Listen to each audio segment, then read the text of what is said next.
On December 16, 2001, one of the most infamous moments in the history of the NFL occurred.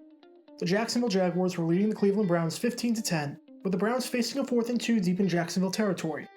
Keep in mind that this was a big game for the Browns. They were only one game back of the New York Jets at the time for the final wildcard spot, and a win would have put them above 500 with just 3 weeks left. Tim Couch looks for Quincy Morgan on a crossing pattern, and at first glance, it looks like Morgan catches the ball. The refs rule it a completion, giving the Browns a first down and keeping their playoff hopes alive. Cleveland then spikes the ball to stop the clock.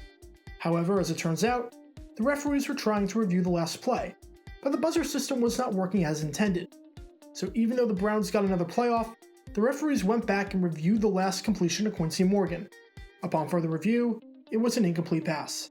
Turnover on downs. Jacksonville ball, 2 kneel downs to end it, and that's the ball game.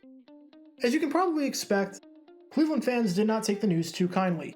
In fact, they started throwing bottles onto the field. Lots and lots of bottles.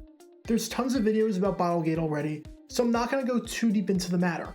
But let's just say that when the Jaguars ran for the tunnel, wide receiver Jimmy Smith said that he feared for his life, saying it was like dodging bullets. The event was a black eye on the league. In terms of the American sports scene in the 21st century, with the glaring exception of the Malice at the Palace, nothing like Bottlegate has ever been topped. But stuff has come close, and literally one day after Bottlegate happened, we got a sequel. This is the lesser known Bottlegate. Just over 24 hours after the fiasco in Cleveland happened, we got one on national television on Monday Night Football. This is the story of Bottlegate 2.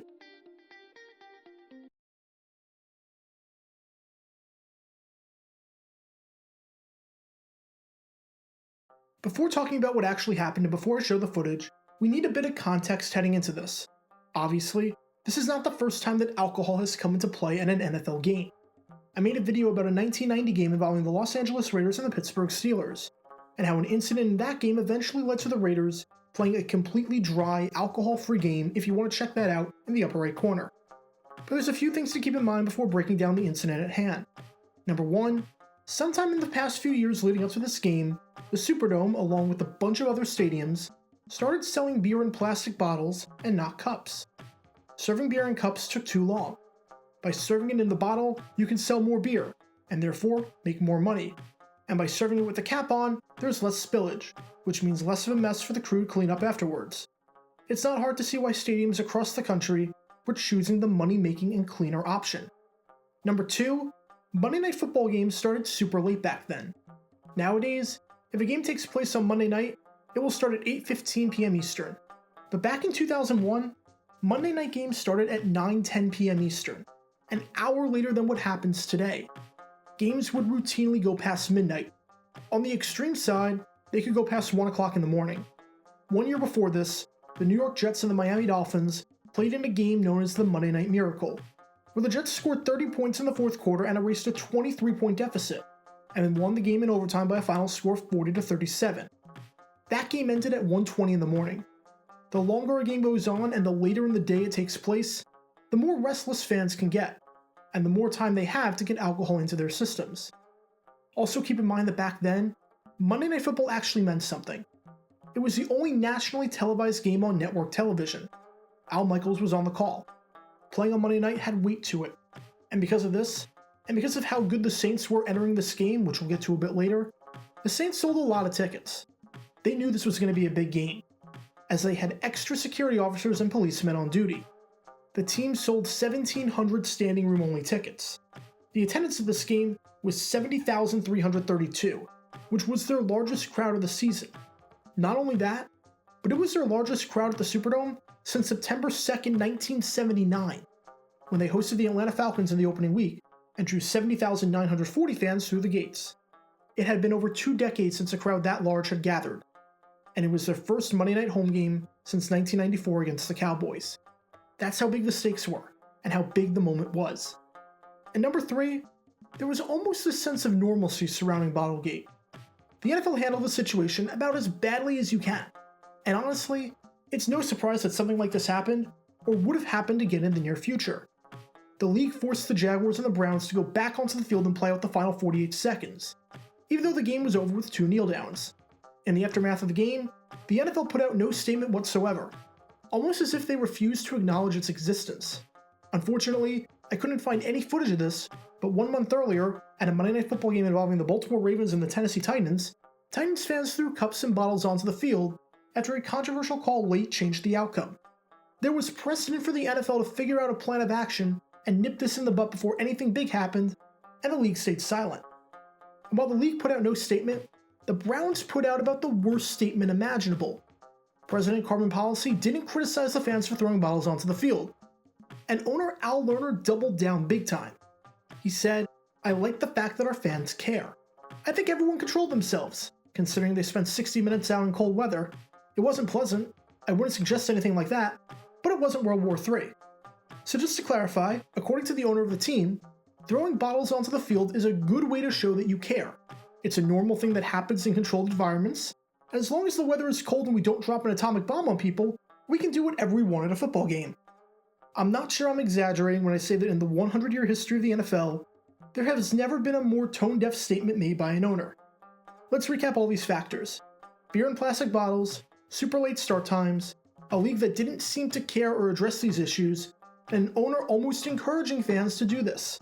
Combine that with some bad officiating, and you get what we're about to see here.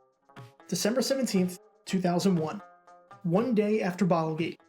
We've got a Monday Night Football showdown in the Superdome between the St. Louis Rams and the New Orleans Saints, two NFC West rivals.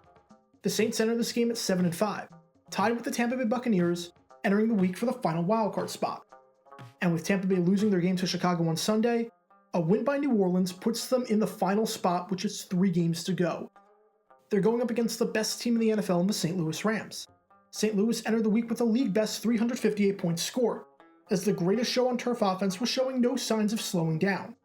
I made a video about the head coach of the Rams, Mike Martz, if you want to check that out in the upper right corner. But the Saints beat the Rams in their first matchup, stunning them in St. Louis by a final score of 34-31. The rematch wasn't quite going the same way for New Orleans. After taking a 7-0 lead midway through the first quarter, St. Louis started clicking, and wound up leading 31-21 early in the fourth quarter. Then, the Rams got the ball again, looking to go for the kill shot in the red zone. That's when this happened. Welcome to Bottlegate 2.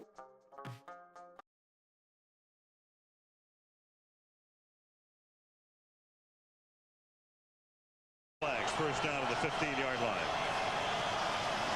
Pump fake, Warner to the end zone, and there's a flag because Kevin Mathis was clearly holding on to Holt.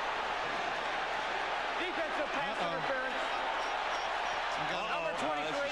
And now you have, well, you've got a Cleveland kind of scene here. You got all this stuff being thrown out of, oh, look at this.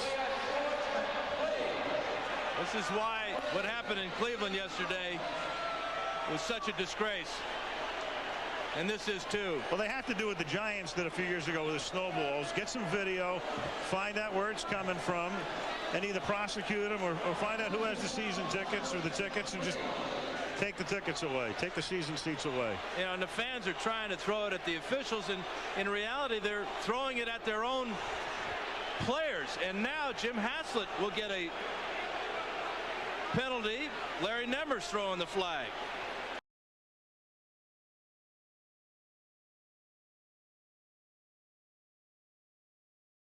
Let's start with the obvious. I didn't see any pass interference there. Fortunately, this would be the last time in the history of the NFL that a blown pass interference call in a nationally televised game at the Superdome would benefit the Rams and hurt the Saints. Never happened again. Play got delayed for over a minute, and once everything was cleaned up, the drive ended in a field goal, and the Rams won the game 34-21. New Orleans lost their final 3 games to finish at 7-9, missing the postseason entirely. And the Rams would return to the Superdome later that season to play in Super Bowl 36. As for what happened afterwards, yeah, this was bad. It wasn't as bad as Bottlegate, but it was definitely bad. At this point, the NFL couldn't keep quiet anymore, and spokesperson Greg Aiello put out a statement saying we are not going to tolerate objects being thrown from the stands. Doug Thornton, the general manager of the Superdome, said that this was a copycat incident from what happened in Cleveland. 15 people got arrested for disturbing the peace, public drunkenness, and battery. 11 other people got ejected.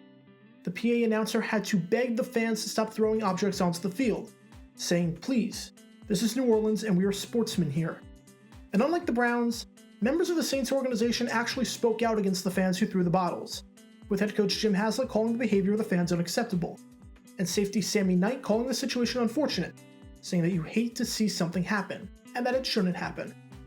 Following these black eyes on the league, policies began to change across the country.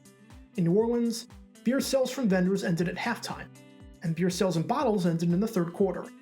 You can no longer order bottled beer from your seat, and if you did manage to get a bottle of beer, you couldn't keep the cap. A lot of the policies you see in stadiums today come not just from Bottlegate, but from its lesser-known sequel at the Superdome one day later. Within a span of roughly 24 hours, we had not one, but two significant Bottlegate incidents. Fingers crossed that whenever fans are allowed back into stadiums, we don't see too many more. Special thanks to all our Patreon supporters for helping out the channel. Your support is greatly appreciated. See how you can become a Patreon and request future video topics in the description below.